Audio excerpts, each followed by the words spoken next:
Queridos hermanos, buenas tardes. Una vez más con ustedes saludo. Espero que se hayan podido reponer, descansar un poco para poder exponernos en este momento a la palabra de Dios, continuar en nuestra enseñanza. Hemos visto nosotros, hemos tomado este texto de Primera Tesalonicenses, yo les decía, porque el apóstol Pablo pues se dedica acá a poder hablar de manera directa no solo a los diáconos o pastores, sino a la iglesia en general, a todos, para que puedan cumplir su ministerio.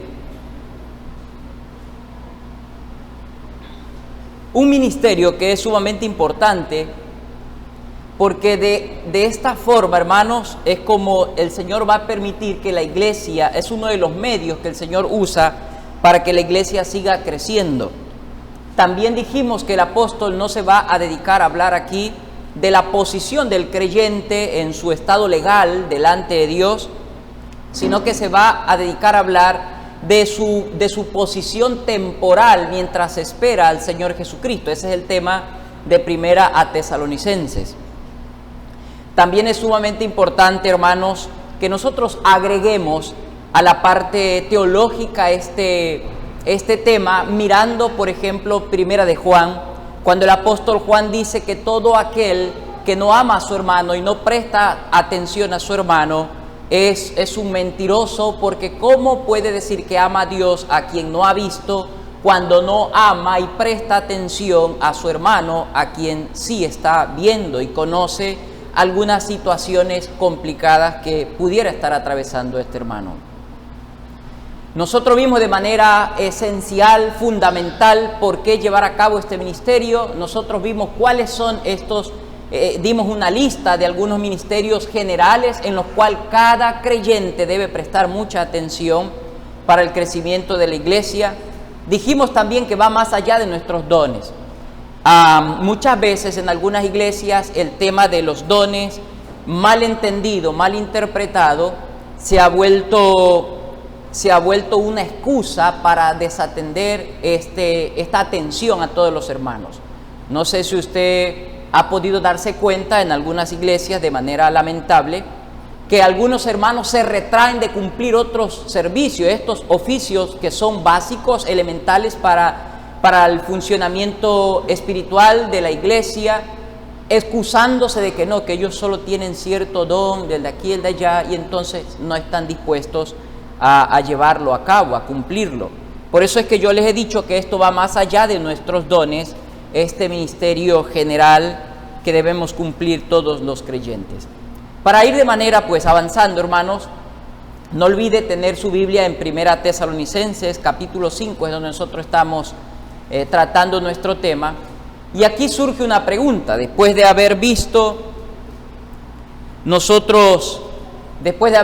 por qué hacer este ministerio, vimos la condición de la iglesia, vimos la figura de la iglesia, también nosotros vimos el oficio que se le da a la iglesia de llevar las buenas nuevas, pero en tercer lugar nosotros vamos a mirar cómo hacerlo, cómo llevar a cabo este ministerio, porque Dios no solo lo demanda, sino que Él ha prescrito en su palabra cómo debemos hacerlo.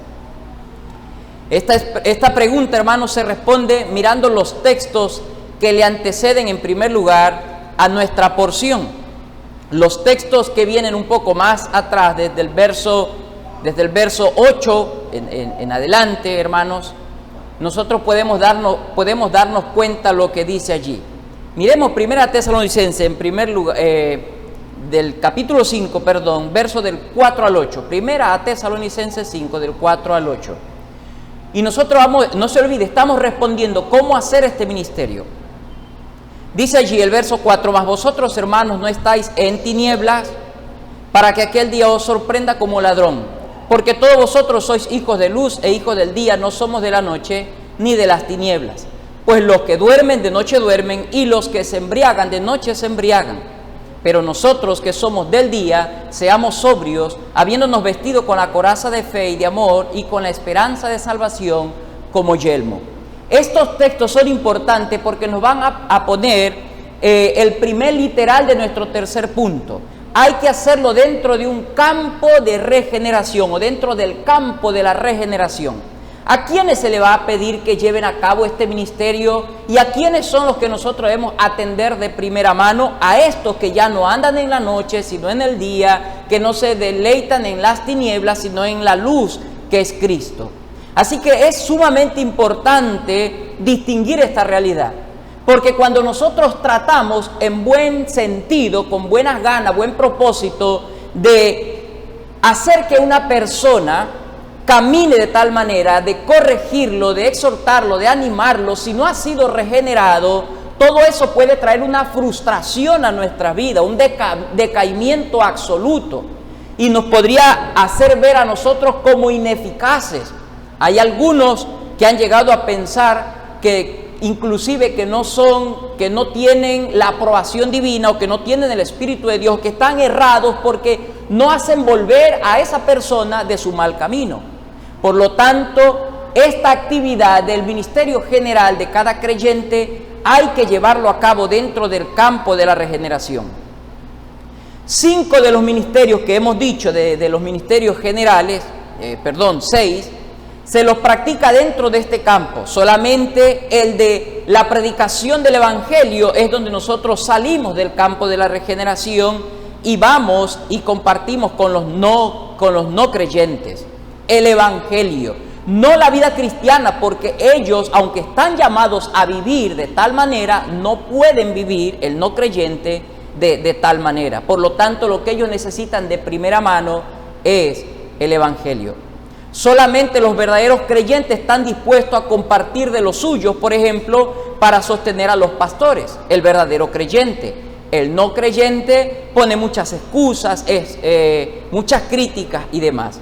Aunque no siempre empezamos nosotros haciendo esto, de apoyar para el sostenimiento de los ministros de la mejor manera, hay un corazón deseoso, desafiado, que quiere dar para suplir las necesidades de la iglesia. Solamente los verdaderos creyentes están dispuestos a ser exhortados cuando andamos en pecado o cuando queremos deslizarnos e incurrir en actos inmorales delante de Dios. Solo los verdaderos creyentes se alientan y se consuelan en las promesas de la bendita palabra de Dios. No podemos alentar a alguien que está desanimado con la palabra de Dios porque él no cree en la palabra, porque para él es locura, como dice el apóstol Pablo. Es imposible que un no creyente esté dispuesto a llevar esta vida de edificación como la presenta el apóstol Pablo. Es a ellos a quienes Pablo le habla después, un poco más adelante, de llevar a cabo este ministerio. Pero ¿cómo sé que alguien es o no es un creyente? Esa es una buena pregunta, ¿no? Porque estamos diciendo que este ministerio general, donde mi hermano, mi hermana mira, se dispone y quiere ayudar al hermano, quiere exhortarlo, animarlo, quiere ayudarlo a caminar junto, ¿no? Apoyarlo. Y entonces, pastor, usted me está diciendo que se debe hacer en el corazón regenerado, porque para ellos es que esta medicina le es útil y le es importante. ¿Cómo sabemos, hermanos? Hay 3 características básicas que nosotros debemos ver en una persona para ver si es que realmente han creído conforme a la Escritura en el Señor Jesucristo. La primera característica básica es un amor incondicional hacia Dios. Un verdadero regenerado tiene un amor incondicional hacia Dios. Cuando digo hacia Dios, me refiero netamente a Él.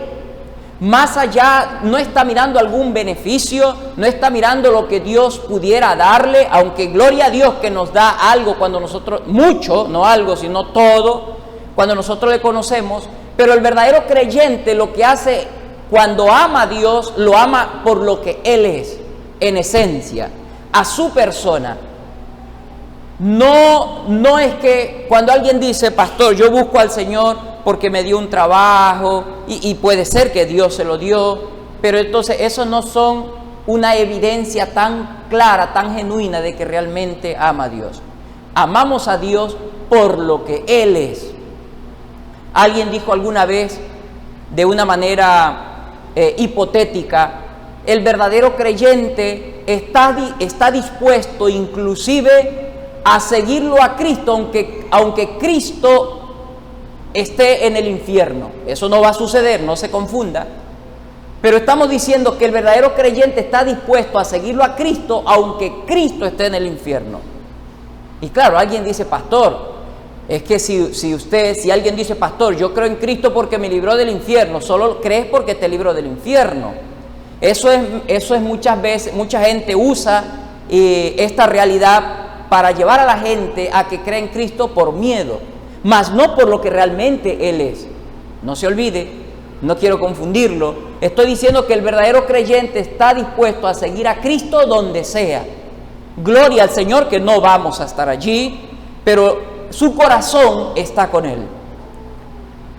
Con Dios se deleita en sus mandamientos, se goza en su palabra. Eso es verdadero amor hacia Dios. Tiene comunión con el Señor constantemente. Eso es amor hacia Dios. Otra segunda evidencia de que alguien realmente ha creído es porque se ha arrepentido de sus pecados y los aborrece cada día. Se aparta cada día más y más de su pecado. Y una última distinción externa de que alguien realmente ha sido regenerado, de las que yo he puesto, puede haber muchas más, es que esa persona toma compromisos con la iglesia.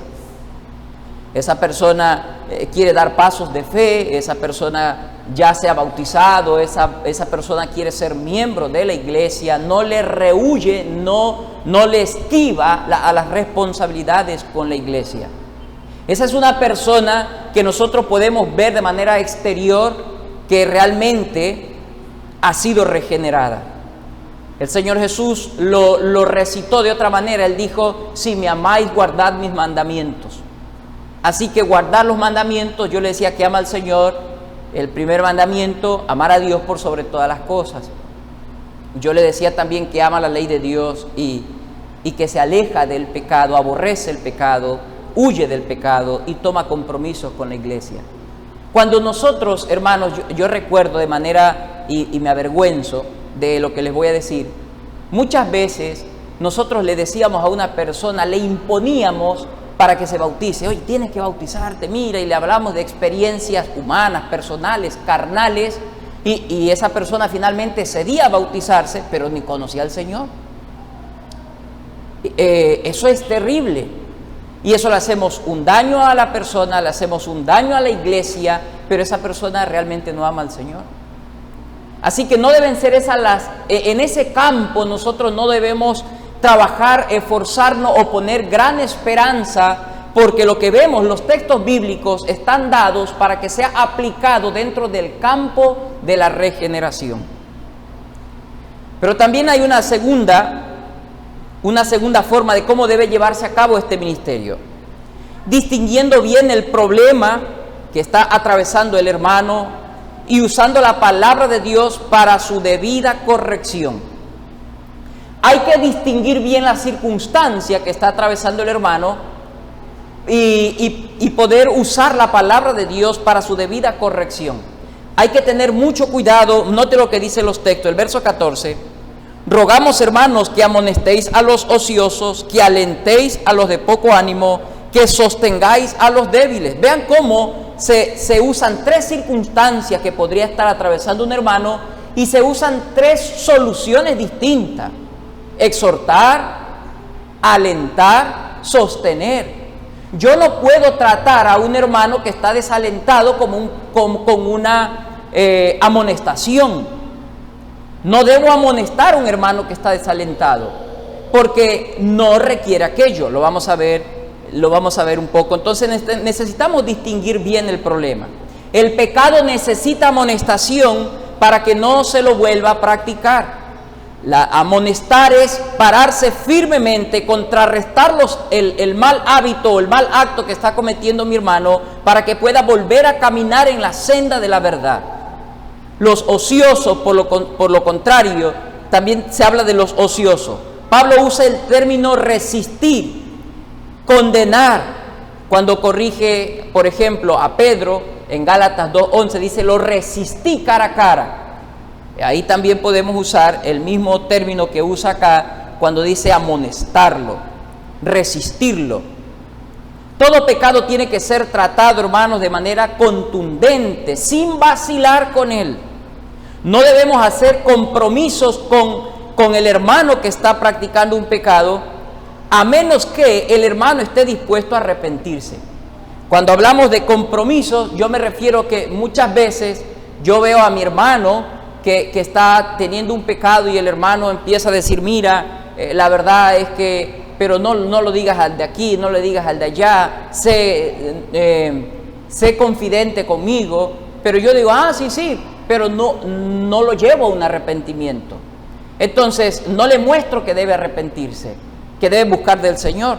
Entonces, a veces nos comprometemos y no estamos dispuestos a que ese compromiso, sí, debemos hacer compromiso. No estoy diciendo con esto que yo debo divulgar lo que mi hermano me comenta, pero yo debo establecerle y decirle 5 días, 15 días, vamos a esperar que te arrepientas. Si no lo haces, entonces tenemos que tomar otras medidas que la Biblia mismo nos enseña. Por lo tanto, no debemos vacilar con el pecado, debemos ser contundentes en el momento de tratarlo. Eso es lo que se nos está diciendo.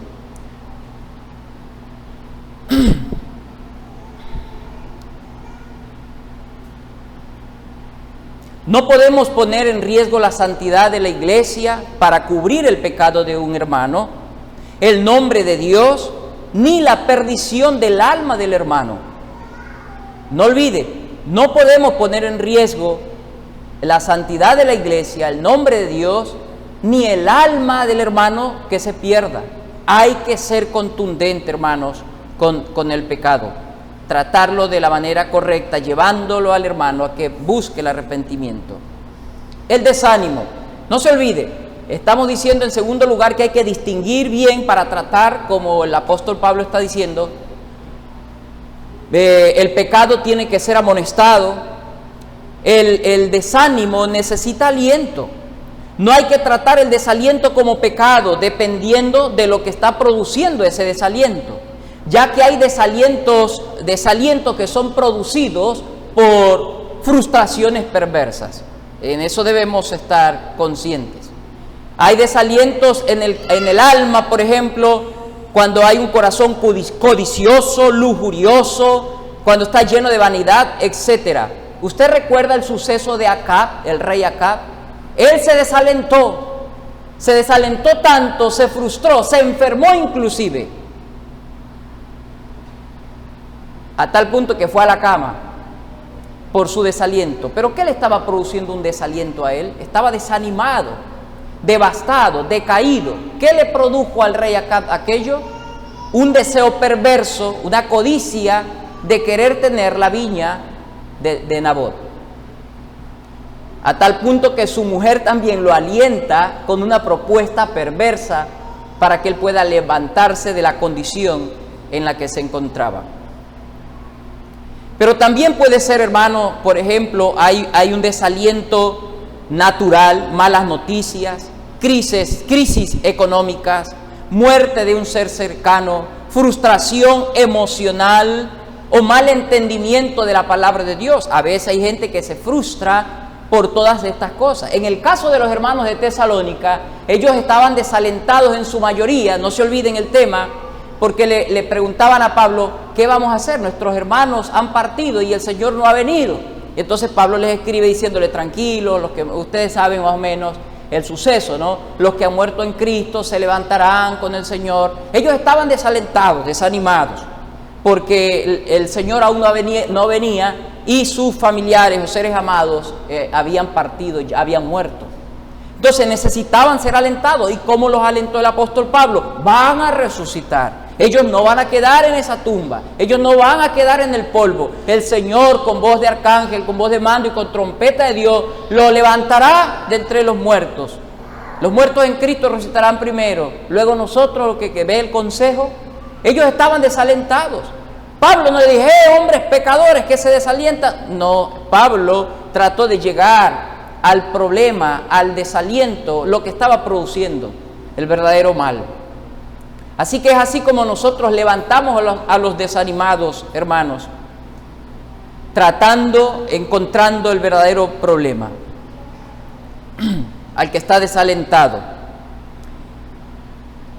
Que estemos, pero también qué hay que hacer con el que necesita apoyo, con el débil. Eso es lo que nos dice el texto también, ¿no? Que debemos estar con el débil.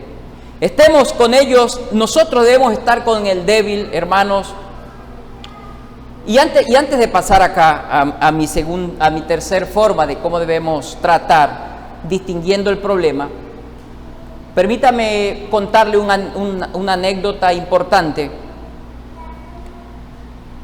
Una vez un hermano en la iglesia estaba tan devastado, tan desalentado, tan desanimado, que lloraba como un niño, un hombre adulto. Lloraba y lloraba y no paraba. Estuvo así por mucho tiempo, como una semana, y una vez me llamó y me dijo, ñaño, yo no sé qué hacer. Yo siento que no soy creyente, yo siento que me voy a perder. Pero su desesperación era genuina y lloraba devastadamente. Después de nosotros, en nuestra poca experiencia, hablar con algunos hermanos, un hermano vino y le dice: la salvación no depende de ti. La salvación no depende de tus emociones y de tu sentir. La salvación depende de la promesa de Dios, de la fidelidad de Dios, en la fe en Cristo que tú has puesto. Y si tú has puesto tu fe en Cristo, más allá de tus pensamientos, más allá de tus actos, el Señor te ha perdonado. Hermanos, y eso fue el ungüento a su alma. Y él pudo superar. Así que muchas veces yo le decía a ustedes que por falta de entendimiento de la palabra también se produce un desaliento, una frustración, un decaimiento en el alma. Y lógicamente, como usted sabe, que cuando hay problemas en el alma, en las emociones, se afecta todo nuestro ser, como también hay problemas en lo físico, también la parte almática. El débil necesita apoyo, por lo contrario. Que estemos con ellos, así como un padre nunca deja a su niño cuando empieza a caminar, a dar sus primeros pasos. Pero sus pies todavía no pueden sostener todo el peso de su cuerpo. Es como cuando alguien está muy descompensado en su parte física a causa de una enfermedad y tiene varias limitaciones y requiere una atención constante y continua. Así es alguien que está débil, que necesita apoyo, y ese que está débil, como ese bebé, necesita que nosotros lo carguemos porque no puede sostener su cuerpo todavía.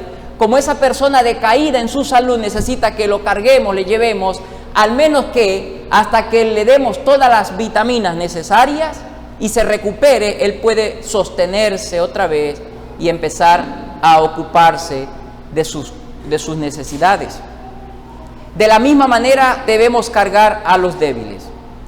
Esta realidad hay que entenderla, hermanos, de lo que nos dice el texto, y es algo por lo cual todos atravesamos, y aunque unos son más débiles que otros, todos tenemos debilidades.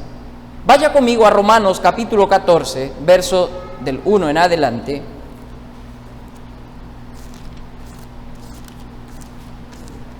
Romanos 14, del 1 en adelante.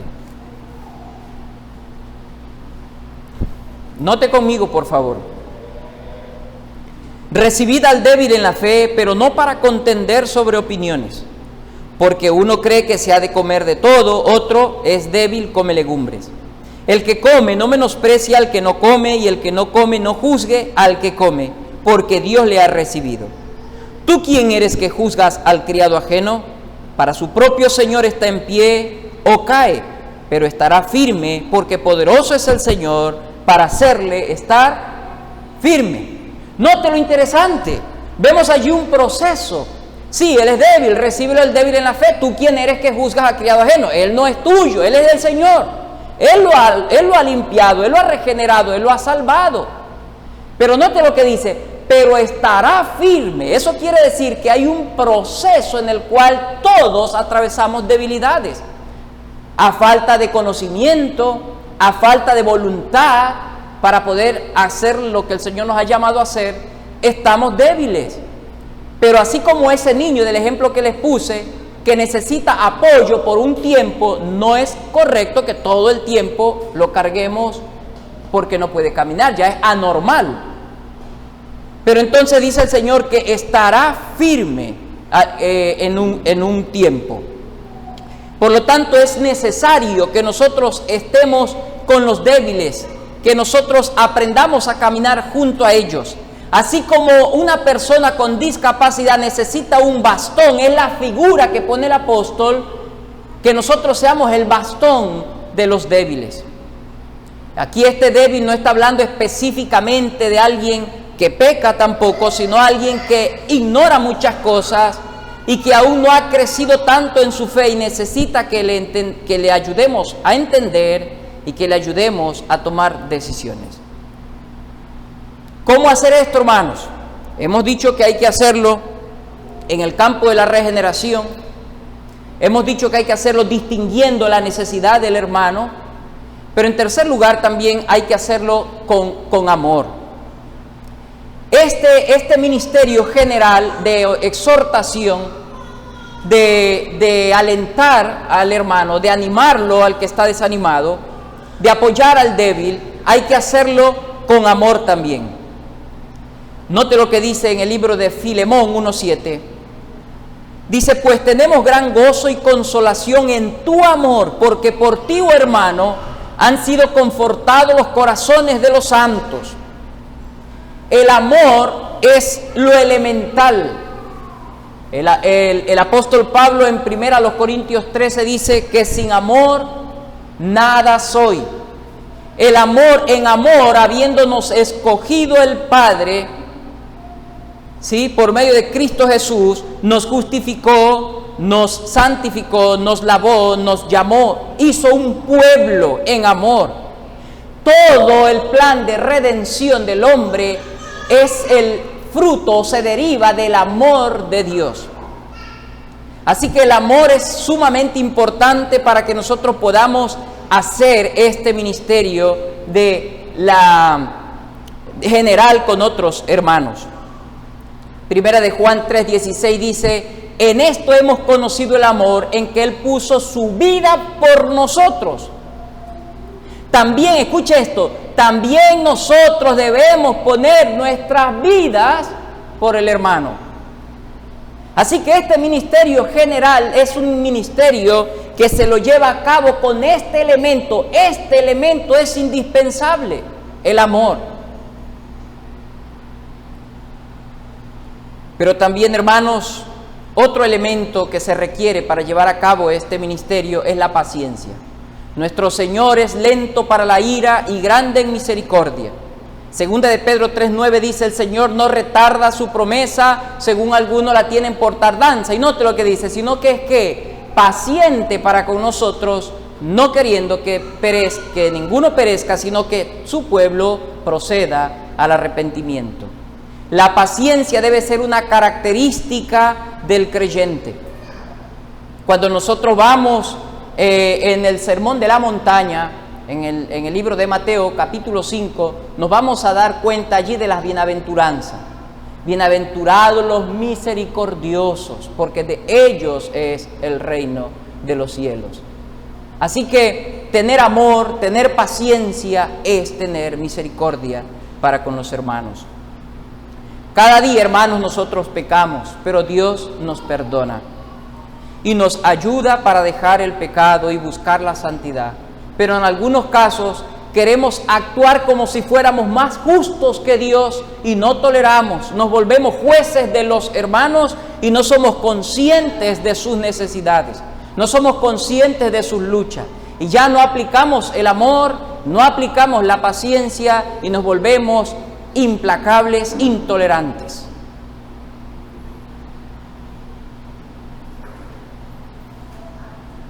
Pero también hay que llevar a cabo este ministerio por medio de la humildad. Nadie debe ayudar a sus hermanos con arrogancia. Debemos ser conscientes de que si estamos en pie es por la gracia de Dios, porque Él nos ha ayudado y no por nuestra propia fuerza. La arrogancia no permite que sea Cristo glorificado, sino que mi propia persona. Esta no deja que obre el poder del Espíritu Santo, sino que empezamos a tratar de ayudar a los hermanos con nuestras propias experiencias. Por eso es importante que hagamos este ministerio de ayudar a los hermanos con humildad, no con arrogancia. No estamos tratando que el hermano camine de manera correcta para que nuestro nombre quede grabado en la historia, sino para que sirva al Señor y glorifique al Señor que le ha salvado, y para que pueda aportar al cuerpo de Cristo, que es la iglesia. Por último, hermanos, también hay que hacer este ministerio en dependencia absoluta de la palabra de Dios, la oración y el poder del Espíritu Santo. Debe ser la palabra de Dios la que me dice si mi hermano está desalentado, si mi hermano está en pecado, si mi hermano está debilitado. Debe ser ella la que me ayude a distinguir. Ella debe ser mi microscopio para poder ver lo que está sucediendo en la vida de mi hermano. Yo no puedo designar o agregarle un pecado a un hermano simplemente porque a mí me parece, sino porque la Biblia lo dice. No soy yo el que digo que es pecado, sino Dios es el que distingue en su palabra lo que es pecado. Por eso debe ser según su palabra. Pero también, hermanos, este ministerio no se lo lleva a cabo si nosotros no doblamos nuestras rodillas en oración. Cuando nosotros miramos todas las cartas del apóstol Pablo, todas las cartas, en su introducción, él dice: y oramos fielmente por vosotros, para que podáis conduciros de acorde a la voluntad de Dios. Estoy parafraseando, ¿no? Es interesante entonces que nosotros doblemos nuestras rodillas por nuestros hermanos constantemente, porque no es con espada ni con ejército, sino con el poder de su Santo Espíritu. Y finalmente, hermanos, en este punto de cómo hacerlo, descansar en la obra del Espíritu Santo. Qué difícil es eso, ¿no? Descansar en la obra del Espíritu Santo. Hagamos lo que el Señor nos ha mandado hacer y los resultados son de Él.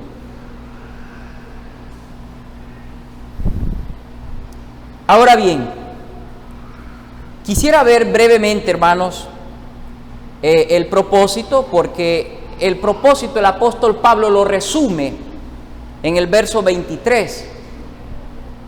Él lo resume como un todo, pero nosotros vamos a parar un poquito más al final en nuestras aplicaciones.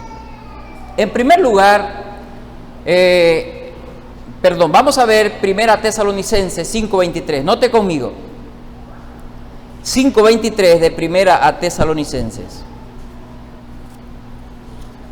Y el mismo Dios de paz os santifique por completo, y todo vuestro ser, espíritu, alma y cuerpo, sea guardado irreprensible para la venida de nuestro Señor Jesucristo.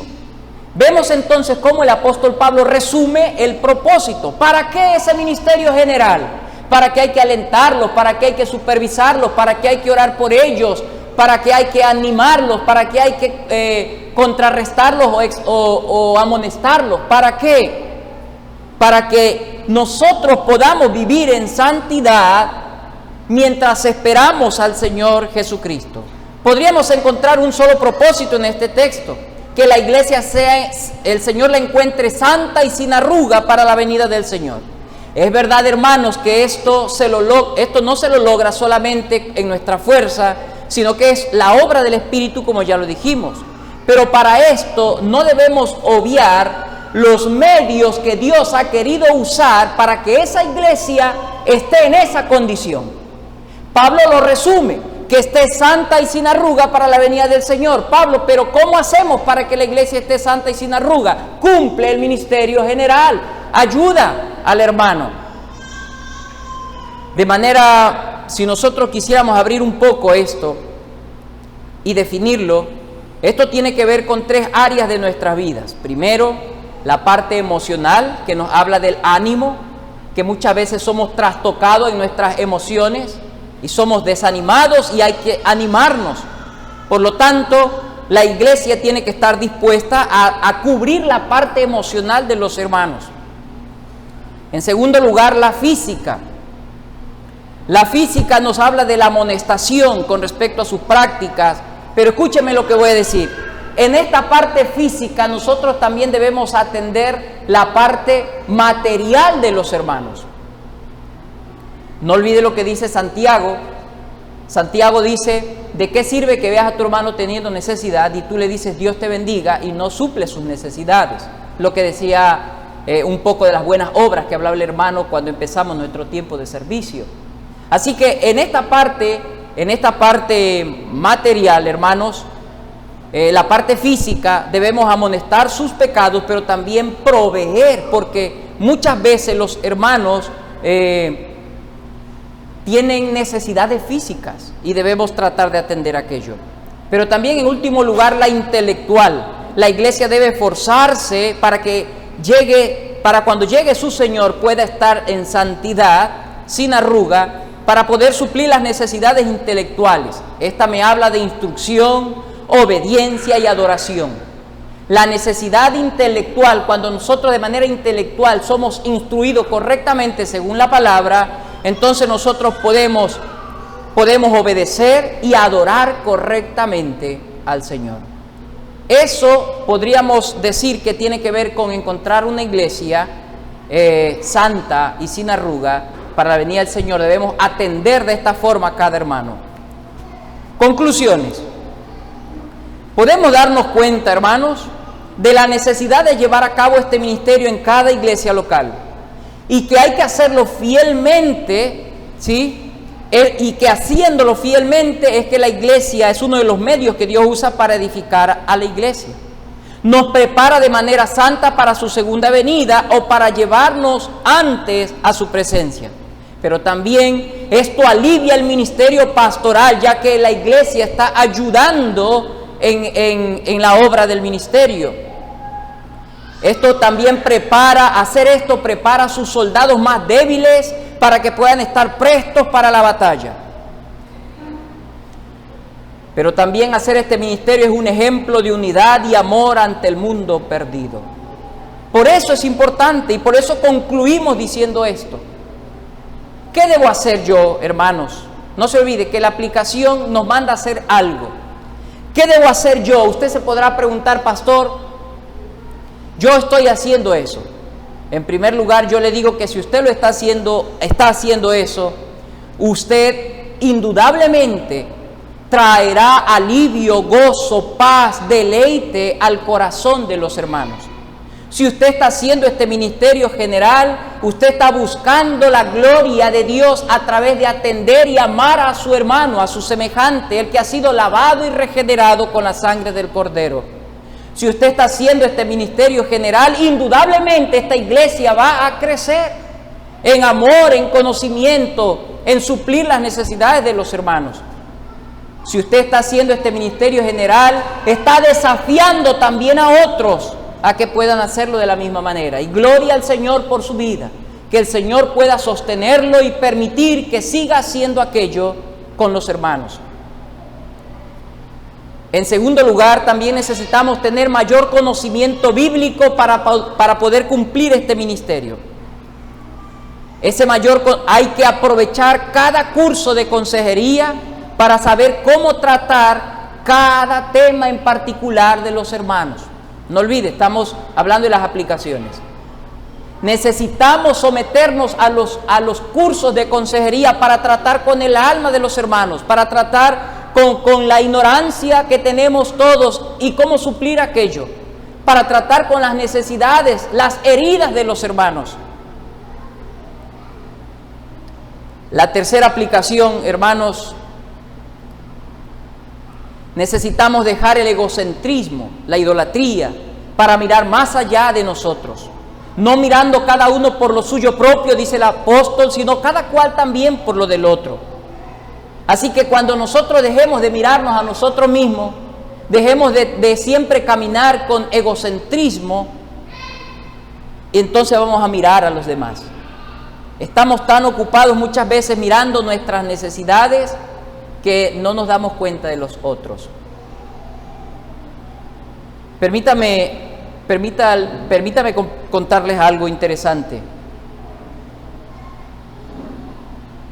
Yo no entendía por qué una hermana en la iglesia era inconstante algunas veces en congregarse. Cuando le visité a la hermana me dijo que ganaba $200. Ella es una hermana madre soltera. De esos $200, ella sacaba $100 para pagar una deuda y con $100 comía. Donde nosotros funcionamos como iglesia, no llegan buses, o sea, ella tiene que tomar taxi para llegar en la mañana, que es fiel en la mañana, pero en la tarde no siempre está. Hermanos, eso realmente fue un golpe. A veces uno está tan encauzado en sus asuntos, en sus limitaciones, en sus problemas, que no avanzamos a ver las necesidades de los demás hermanos.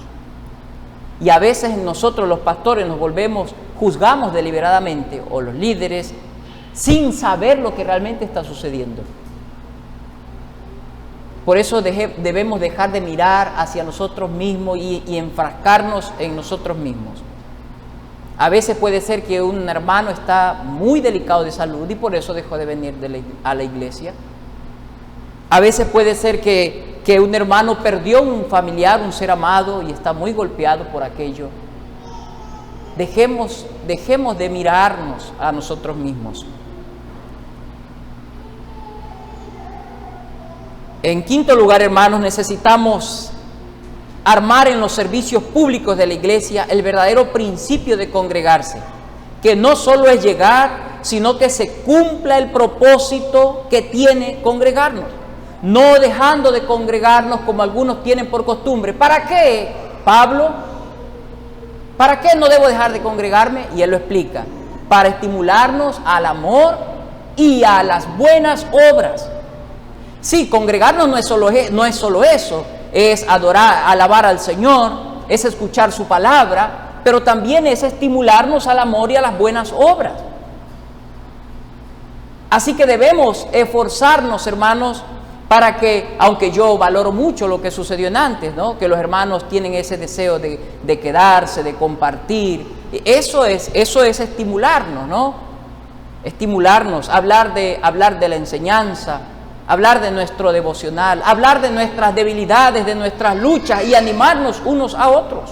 Eso es lo que dice Pablo cuando dice estimularnos al amor y a las buenas obras. Usted tiene que abrir el círculo cercano de relación con los hermanos que usted trata siempre. No trate siempre con las mismas personas, con los mismos hermanos. Interésese en los demás. Conozca sus luchas, debilidades, para que pueda ayudarles, para que pueda orar por ellos constantemente. Como dice Pablo a Tito, que las mujeres maduras enseñen a las jovencitas a amar a sus maridos y a sus hijos. Eso es entonces que necesitamos armar el verdadero sentido de congregarnos.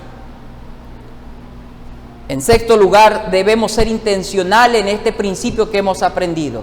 No espere solo el día del Señor para hacer lo que hemos dicho. Prepare un día a la semana para ponerse en contacto por medio de llamadas, o si puede ir directamente donde una familia, hermano de la iglesia. Oren juntos, hablen de la enseñanza, pregúntele qué luchas tiene que no entiende de la palabra de Dios. Hablen de sus necesidades y demás. Seamos intencionales en esto. Y así cumplimos el ministerio general. No solamente esperando que llegue el día del Señor. En último lugar, hermanos, debemos ser conscientes de las necesidades de otro. Permítame leer lo que dice nuestra confesión. Nuestra confesión en el capítulo 32, párrafo 3, dice lo siguiente: así como Cristo quiere que estemos totalmente persuadidos de que habrá un día de juicio, tanto para disuadir a todos los hombres de pecar, como para ser de mayor consuelo de los piadosos en su adversidad, así también quiere que los hombres no sepan cuándo será ese día, para que se desprendan de toda seguridad carnal y estén siempre velando, porque no saben en qué hora vendrá el Señor, y estén siempre preparados para decir: ven, Señor Jesús, ven pronto. Es lo que está diciendo Pablo. No importa el día, lo importante es cómo estés, cómo estás esperando. Para eso debemos estimularnos, como decía el hermano, al amor y a las buenas obras. Como dice Hebreos. Pero ¿cómo andamos en esas buenas obras? Hermano, haciendo el ministerio general que nos corresponde a cada uno de nosotros. Solo de esta manera podremos estar preparados como la novia del Cordero mientras esperamos la gran boda con nuestro Rey y Redentor Jesucristo. Que el Señor les ayude, hermanos, que el Señor nos fortalezca para tal oficio, porque, hermanos amados, lo que el Señor demanda no podemos lograrlo simplemente con nuestra fuerza, necesitamos de Él. Ahora escúcheme algo interesante y con esto termino. Vaya ahí en Tesalonicenses y note lo que dice el verso 16 en adelante. Estad siempre gozosos, orad sin cesar, dad gracia en todo, porque esta es la voluntad de Dios para con vosotros en Cristo Jesús. No apaguéis el espíritu, no menosprecéis la profecía, examinadlo todo, retened lo bueno, absteneos de toda especie de mal, y el mismo Dios de paz os santifique por completo. Y ahí sigue nuestro texto. ¿Usted se da cuenta cómo empieza de lo plural a lo singular? Sí, primero dijo el ministerio general que debemos tener todo. Ahora aquí nos está hablando más de la parte íntima, de nuestra comunión, de cómo debemos estar preparados para esperar la venida del Señor Jesucristo. Por lo tanto, este ministerio general no se lo logra solamente con dogmas nada más, sino con una dependencia absoluta del Señor, como lo describe allí en los últimos textos. No se lo puede llevar a cabo solo con algunas estrategias. Necesitamos depender del Señor, y es lo que nos está diciendo allí en los últimos textos. Que el Señor nos ayude y que al Señor sea la gloria mientras crecemos en estos deberes. Amén. Gracias por su atención, hermanos.